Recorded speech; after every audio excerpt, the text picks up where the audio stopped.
we've got objectives, we have a bottom line, we've got to achieve.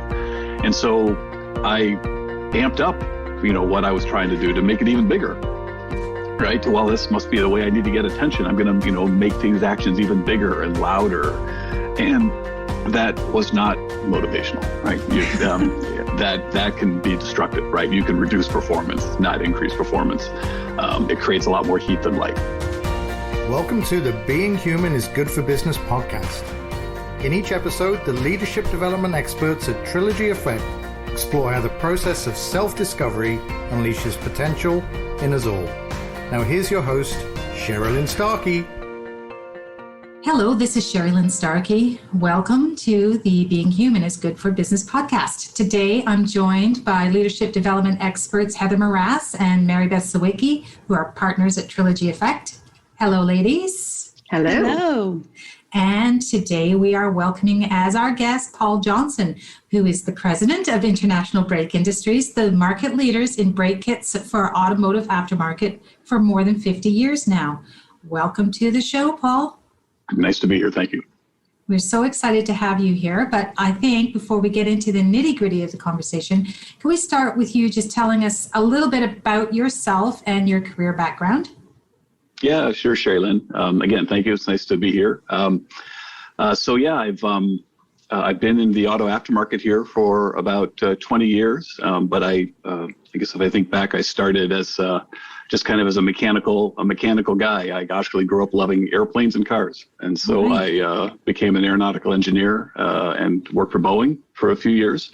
Enjoyed it very much, but also had the interest in cars as well. So when after graduate school, I started with General Motors. So I was, two kind of dream companies for the areas that I was interested in. Mm-hmm. And during my time at General Motors, I had rotated into the automotive aftermarket at one point with responsibility for AC Delco, and found that I really enjoyed that business. I really liked the dynamics of the industry. I like the people in the industry, the channels and the products. And so I've stayed in the automotive aftermarket for, as I said, over 20 years now. And can you tell us a little bit about your current role? What drew you to IBI? First and foremost, I think it's the people. The reality is I think we like working in places where we like the people. They approached me about coming to work there from where I was before at a company called Ep10. And I really liked the leadership. I thought we had a very good senior leadership with our CEO. And then also I was impressed by a couple of the other senior people. We had, I think, very good finance leadership and good supply chain leadership. And I think those were a couple of key areas as I started to learn more about IBI that were going to help it go from, I guess, good to great. It was already a great company, and to try to make it even better, I think there needed to be some, key folks in place already. And I saw that as I met the team, and was excited to give it a try. Yeah. So I think that's a nice segue, actually, to talking about kind of cultural things. You talked about your lean company. So you've worked most of your career in the automotive sector. Would you say that the automotive industry is different from other industries in terms of how you lead your teams? Yeah, Sherilyn, I said the short answer, I think, is no. I don't think so. At the end of the day, I think people are people, business is business. And, successful companies, I think, regardless of the industry, are going to succeed by how well they motivate and activate their people. They're the key resource. Some companies or industries are clearly, let's say, more capital intensive than others. Airplane manufacturing, automotive manufacturing definitely, are a couple of those. They're big bets in terms of capital when they go in a certain direction. But even then, it's still the people, right, who are designing, building the tooling, the equipment, putting the investment in place to come up with whatever that great product is. So I don't think automotive is a whole lot different. Now, if I look at automotive itself in the last, I'd say 10 years or so, I think automotive is going through dramatic changes within its own industry. Yes. And becoming much more complicated than it was before. But relative to, I think, industries across verticals, at the end of the day, I think it is still, the fundamentals are the same. It's who can do the best with the people that they have. Mm-hmm. And you spoke a little bit about product development and innovation. So what role do you think leadership can play in creating an environment for innovation or for driving an innovation product line? Yeah, well, I do think that is key. As I said, it's the people at any organization, whether it's a company or or your church or whatever it is. It's the people that are going to make the difference, right, in the organization. And the organizations that are able to attract, the talent and extract the value from those people are going to be the ones that I think ultimately succeed. So leadership, I think, is key in order being able to make that happen. And when it comes to innovation, there aren't many companies that are able to kind of rest on their laurels and continue to do what they've done in the past for forever, and expect some type of annuity. It's not going to happen. IBI, I think, is actually a great example of that. IBI has been in place over 50 years now. IBI, we're the leader in our segment, but frankly, IBI created the segment. Right. And so perhaps it's not a surprise that we are the leader and continue to be even after 5 decades. But the reality is the organization was great at what it did, but it didn't really know what else to do. And when you're the biggest fish, definitely the big fish, but in a small pond, which is our category of brake hardware, you can only grow so much.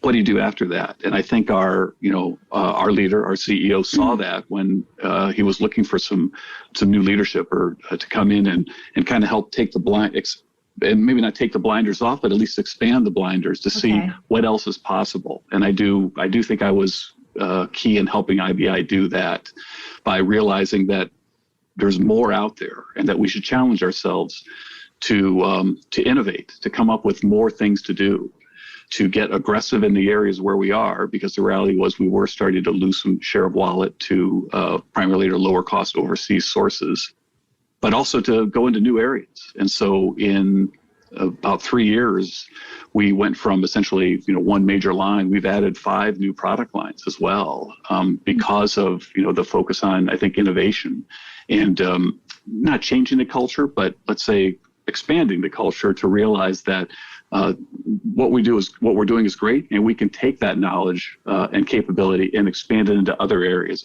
other related product areas, things that I think would still do have credibility with our customers, but are new profit sources, opportunities for our company. So in about 3 years, we've launched 5 new lines, and they're contributing now about 10% or so, almost 10% of our top line. In just a couple of years, I expect them to continue to grow, and I don't expect us to stop. When it comes to innovation, we'll keep going. I love that answer to that question. Yeah, you got the engine started on innovation. Yeah. That's what happens, I think, in companies is when they start to get that innovation engine moving. As long as there's a continuous, support for it, there's a momentum that takes place. That's and it makes it more fun to work there. Yeah, absolutely. Well, I think the team enjoys when they realize you put together a new line and launch it and get some success. It's like, we really can do this. Yeah. Well, let's do it again. In fact, let's do it a couple more times. Yeah. Have you gone beyond brake kits, or is it like a total new innovation, or just new kinds of brake kits? Yeah, so we're part of our core, and let's call it in brake hardware. Obviously, every year we're coming out with dozens of new applications just to stay current with the car park. Every year when new vehicles come out, our engineers go in and evaluate every new vehicle to understand what brake hardware components are in the new vehicles. And we launch, new kits or new specific parts for our bulk customers or for our brake hardware customers. But that's part of we do that. That is part of what we do to stay current. We always want to have, essentially coverage for every vehicle out there.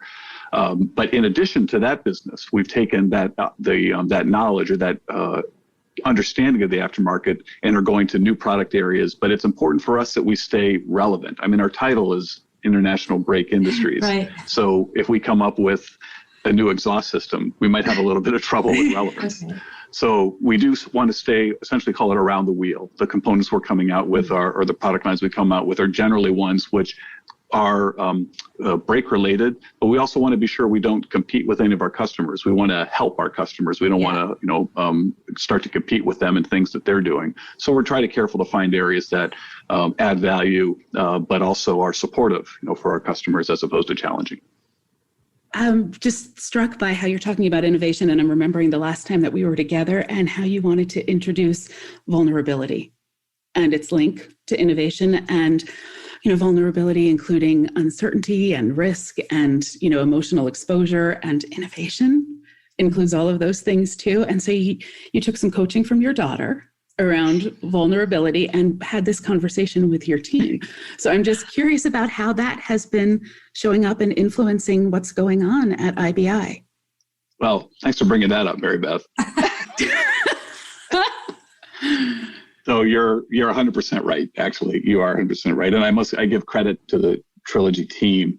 And then also, frankly, to my daughter, also helping me understand this, because we're maybe jumping ahead a bit about typing in the Enneagram, but as going through that process really was an eye-opener for me and learning more about myself, more than I frankly ever had before, about how I operate and what motivates me, but also what scares me, right? What the fears are.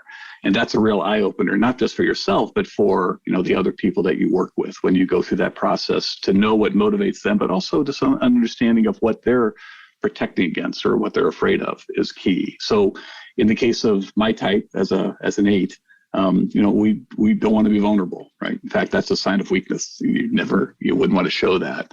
And I just assumed until going through the process with the Trilogy team that, well, that's just common sense. It's not me. Everyone's that way, right? And no, you learned, of course, no, that's not the case. Not everyone's that way. And in fact, you being hiding or protecting against vulnerability is keeping you from being the better leader that you could be.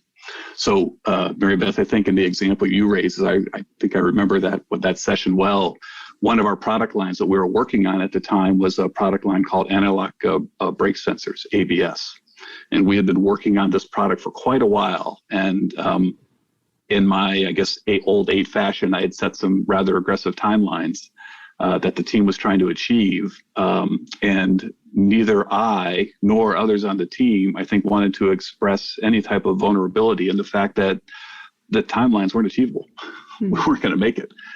And we weren't communicating well within the team about that very point. And it was actually at that session where we were putting stickies on the wall, and it became apparent that we had a real issue around this product line in terms of launch. But there was, because of my own leadership style and then the concerns of the team, we weren't actually communicating what that roadblock was and that we needed to address it. But at that meeting, we had a real breakthrough. And that first off, we identified, yes, we do have a timing issue here, but also we all like it. We like the idea. It's a good thing to do, but we've got to adjust the timing and get some resources refocused. As simple as that sounds, it was kind of a breakthrough event. But it allowed us to, frankly, get it out there, and happy to say it's one of the 5 that that we now have launched. Is it? Oh, wonderful! Excellent. Yeah, and it's further compounded. Like, I remember the makeup of your team. I don't know. I think you still might have the same players there, but you've got different members on the team, and some of them are also the same type as you. So there would be a fear, there's the trying to achieve the unachievable, at the same time feeling very exposed because I know I can't get it done, but I don't want to admit it because that would look weak. It just gets compounded when you have a mix of the different, ego structures around the table. Yeah. And until you let your guard down, and certainly as the leader, unless you're willing to let your guard down, it's hard for any of the others to. That's exactly right, Heather. And your example is a good one. We do have a couple of 8s, on the team. And I think we both benefited, first off, of understanding ourselves. Up until then, it was, this person reports to me. So there's an org chart, and there's a respect that comes along with an org chart, but that doesn't necessarily mean there's a connection, right? And the reality is we did, I think, kind of butt heads at times, and probably neither of us understanding why. But by going through, the Enneagram process and learning a little bit more about ourselves as well as others, the reality is, since we went through that process, and I think both of us did a little bit more introspection, our working relationship and frankly our productivity has substantially improved. After that, that work. So that's the one thing that maybe jumping ahead, but that is the one thing where I like the process, and the biggest reason why I like the Trilogy team, I like them because they're nice people. They're good to work with. Thank you. And they, the concepts are very manageable. But at the end of the day, there's all sorts of, let's say, personality typing exercises. And I, like many people, I've been through quite a few. This is one that pays off. It's nice to know if I'm an ISTJ or whatever Myers-Briggs says or whatever it is, but honestly, I can't remember that. And I sure as heck can't remember, who are on my team. But when you go through kind of this, starting at a macro level, this kind of typing process, and then understanding a little bit more about personalities, what motivates, what fears us, how do we try to stay above the line versus falling below the line. Those type of concepts, they, at least in my experience, they do pay off. They actually have allowed me, I think, to be a more productive leader. And I think all of us as a team, a better, frankly, gelling, because we can think a little bit more, even subconsciously, how someone might react, or maybe knowing how someone's thinking, I will adjust my message, or honestly, shut up, and listen more, right, to what they're having to say. And as a result, things are better. It doesn't fix everything, but when it comes to trying to make your organization be, run better, be more efficient, more effective, and I think make everyone happy, a little bit happier, it's the best of everything I've seen. It's the best, and it's what I like to use.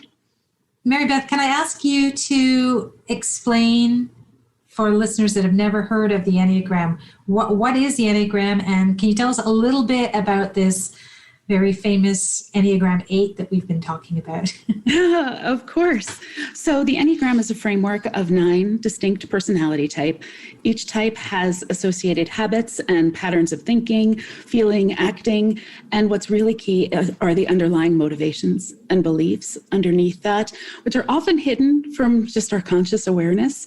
And working with the Enneagram brings these more conscious for us. And we can see, what's motivating us, what's motivating the people that we're at work with and in life with. And so it's really helpful in a team situation, which Paul has spoken so beautifully about, like the dynamics and the team and, understanding why maybe we butt heads, understanding why, where the real synchronicities are and where there might be some friction points. And really it's, about bringing the unconscious to the conscious. And so for our type 8 leaders and people in our lives, known as the boss or the challenger, it's a very big energy. You might be picking up on that with Paul. Like there's a courage and a boldness to the type 8. And what that can be masking, and Paul spoke so beautifully about this, is the fear of vulnerability that's underneath this. And for those of us who aren't type 8s, this is not obvious. I look at the three of you, and the thought that there could be any fear, any protection of vulnerability is baffling to me, because again, it's this big, bold, courageous, leading the charge energy. But we're coming up on springtime, Easter time, stores are filled with those kind of chocolate covered marshmallow bunnies, and 8s are a bit like that. There's kind of a harder outer shell and a nice squishy soft center, which again, 8s try to protect that, but truly huge hearts, very generous, very loving, have inner circles that they're really protective of at home and in life. I'm very, very fond of our type 8s.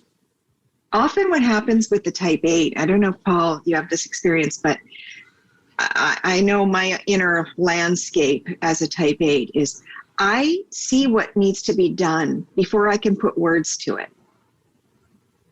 And so it's frustrating sometimes when people don't want to come with me to where I want to go. It's like, what the hell? What's going on? And it's just having to slow down enough to let the full intelligence of my body catch up. Mm-hmm. And so that I can be more back in my heart and in my head, able to empathize with the people I want to bring with me and wherever they're at, and also being able to be more articulate in my language and communication skills about what I see and finding out what they see. It does, Heather, actually, that it does. I know this is before we'd actually gone through the Enneagram process with you and your team. When I came onto IBI, though, so not knowing more about my own personality, I was definitely was that bull. frustrated that things weren't moving faster, trying to bring, let's say, some new thinking in a new direction.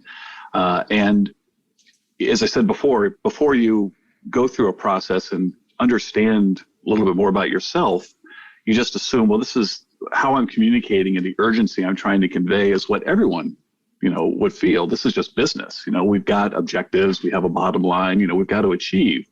And so I amped up, what I was trying to do to make it even bigger, right? Well, this must be the way I need to get attention. I'm going to, make these actions even bigger and louder. And that was not motivational, right? That can be destructive, right? You can reduce performance, not increase performance. It creates a lot more heat than light. And so I got some, I think just a recognition that you need to, if you want to be, constructive, you're gonna have to dial that back some. Not too long after that, we went through through the process and learned a little bit more about it, and it became very tangible for me as soon to see some examples in my own career, not just at IBI, but even before, areas where my type, it probably does help. I mean, the reality is I haven't been able to advance in my career, and so there's probably more good than bad. I've gotten it right more often than not, but there's plenty of times when I could have done better. Because in part of just simply the way I was trying to communicate or motivate. And so I do think that even in my time here at IBI and the time since working with the Trilogy team, I do think my effectiveness has improved quite a bit. So Paul, tell us what, in your opinion, do you think makes a great leader? Well, I think there are some elements that I suspect most people probably view as the table stakes. Having a vision, being able to set a strategy, strong moral ethics, empathy. I think those are clear, absolute. But I do think in my own experience, you need to be able to activate, on that as well. You've got to be able to turn it into something that can motivate a team and mobilize as well. So I think the best leaders not only have that skill set, but at the end are, frankly, just great storytellers. They're folks who can once a strategy is set, and by the way, hopefully they're not the one who set it. Hopefully it's a team effort. Yeah. But once that is set, they can articulate that vision with humor, with stories, with engaging examples that motivate an organization to go out and get something done. One of my favorite leaders during my time at General Motors, I remember him saying that, your value to the organization is directly proportional to your ability to extract and activate the resources within it towards a productive direction. Right? That's if you've got a great vision, but you aren't able to motivate the team to execute, it's really not a lot of value. So great storytelling, I think, frankly, is part of that leadership. And the thing that I have learned probably more recently in my own career is that in addition to the strategy and the storytelling, the activation, I do think that a challenging part of leadership is patience. Is being able to know when you need to step in and take the reins, and when you do need to back off, and that's a hard one. I think it's part and parcel of going through the personality typing and understanding more about yourself and your team. And I think it also is experience. Over time, having enough battle scars to look back and say, well, I should have stepped in then. I survived barely. So now I know next time, I'm going to step in. And in this cases, I stepped in too much. I probably stepped on the team, or I stopped some creativity before it could have actually blossomed into something more productive. So the patience element, I think, is a key part of leadership. It's a struggle. When you're in the higher positions in a company, the reality is, whoever the stakeholders are, they're expecting performance. They're expecting some type of results and accountability. And, someone does need to take ownership of that. So there are timelines that you're trying to drive for, but having patience to know when to allow the organization to come through at, let's say, it's a more measured pace, that's a tough one to get, but it's not always pound on the table and demand. Often it is let the organization breathe here, let them come through and come up with a better result.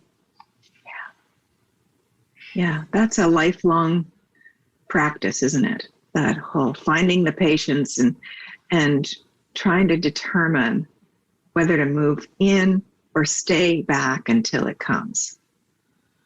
Yeah. It does feel like breathing. Try to do a little bit in every one of our podcasts, talk a little bit about how all the things that have happened in the last 12 months have impacted the way that you're leading.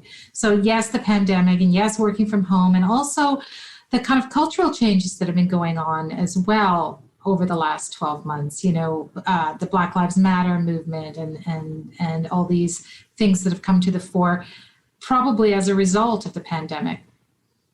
Yeah. So it's been, it's so trite to say now that it's been the most challenging, 12 months or so of our professional careers, clearly mine as well. But it's been so powerful, I think, for people for us on multiple levels. In our case, simply just trying to putting the social elements aside, just trying to keep business going, right, has been a huge, just a tremendous challenge. If someone had said, if my boss had come and said, Paul, develop a plan so your team can work remotely, can work 100% remote if necessary, I suspect it would have taken at least 6 months, right, for us to come up with that plan. And then we come back probably with some line along the line of it can't be done. By the way, it can't be done. And nevertheless, I think within 72 hours, right, we went to essentially our headquarters staff went to a remote environment. And I know we're not unique. So many companies in the U.S. and Canada had to do exactly that, right, as part of in the spring of last year. So it does show, when necessary, the organization can do pretty amazing things. It's definitely been challenging. It's definitely harder to, I think, work projects forward when everyone's in a remote environment. I think it's particularly a challenge for our new hires, when you bring new people on to help onboard them in a remote environment, because they just don't, it's harder to understand the culture, of a company when you're doing it remotely. It's there, but for those of us who've been there and understand it, it's kind of a natural, we don't have that additional hurdle. Our new folks have that additional hurdle. I think when we look at the social awareness side, for us just trying to keep our business going, I'd like to think that there is a heightened sense of awareness. One thing that we have done at our own company is we created a team to help us. They call it the SIDE team, simply CIDE for culture, inclusion, diversity, and equality. And the team is they've frankly just looked in. We've actually created a team there in Lima. We actually have a team in South Bend at our plant there as well. We have our sister company has a team doing the similar work in Florida. And the focus is on, what can we do in the communities in which we operate to just be sure that we're helpful in the community, but also a little more insight internally. What are we doing ourselves? Because that's the hardest part, right? When to examine yourself, when it's you and your culture, it's kind of hard to take a step back and look at that. So we put in place this team that has multiple functions, but also currently multiple ages and diversity with our own organization, to simply try to take a step back from a third party perspective and help us understand how we operate and things that we may be doing that frankly probably have biases in them that we don't even understand. So the team's been in place for a few months now. They actually have made we've made some donations to some organizations in Lima, Ohio, where our headquarters is, and actually several recommendations that we're trying to implement internally as well, just to help us with awareness. It's wonderful. Mary Beth, can you tell me what you've learned from working with Paul and his team?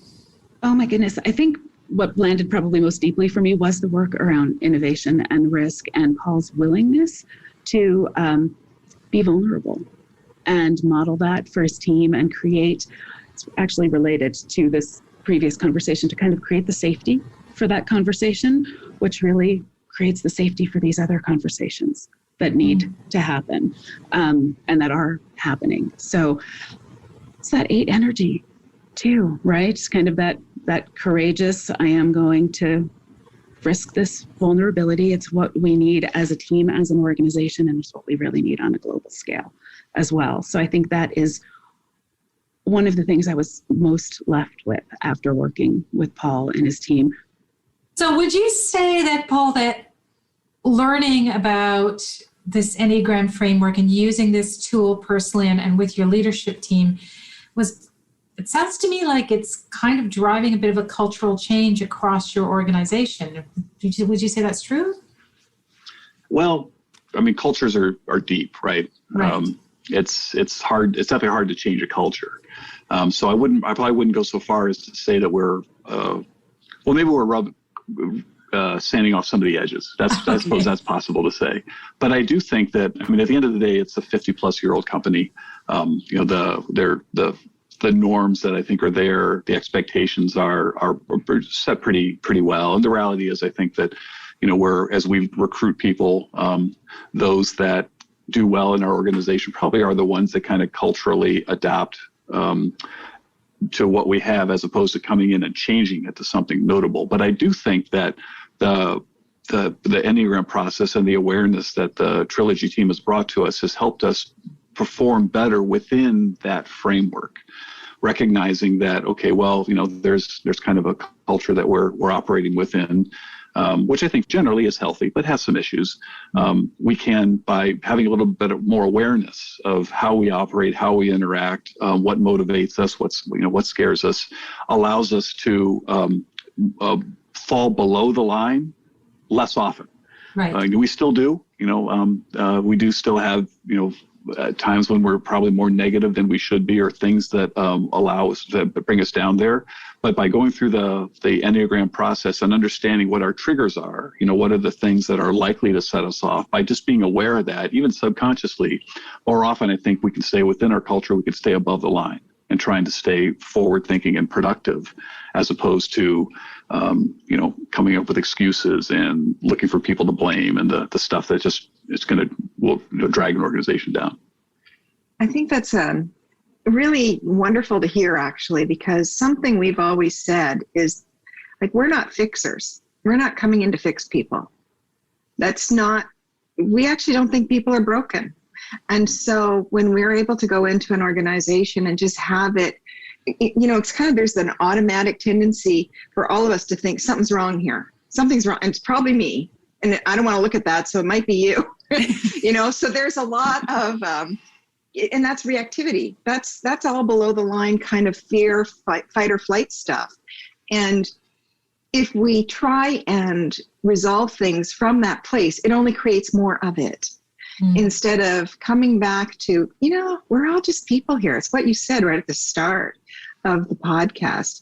We're all just human beings. We're all just trying to do our best.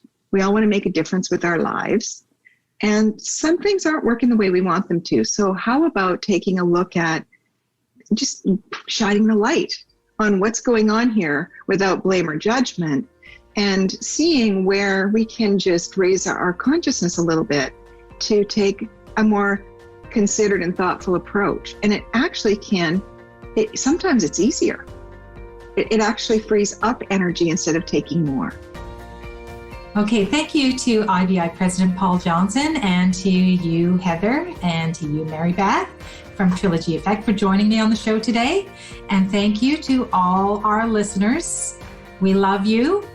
Please make sure you never miss an episode by subscribing to our podcast.